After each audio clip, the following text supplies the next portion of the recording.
Hi everyone, in front of me I've got Motorola Moto G34 and let me share with you how to change system language on this device.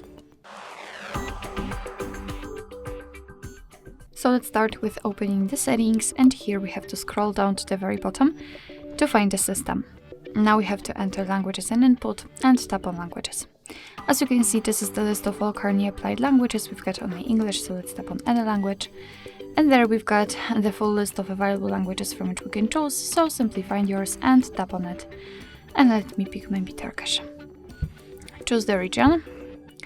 And now we've got the Turkish applied, however, the English is still a main language.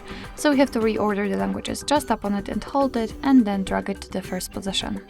And as you can see, from now on the whole system, the whole menu will be in the chosen language. Of course, if you want to, actually let me do it again. Tap on it, hold it, and drag it to the first, because I want to have English applied. And if you want to, you can remove the languages from this list. 3 dots icon in the right upper corner, tap on remove, mark the language, and tap on the trash bin icon. Tap on remove, and as you can see, we've got only English left.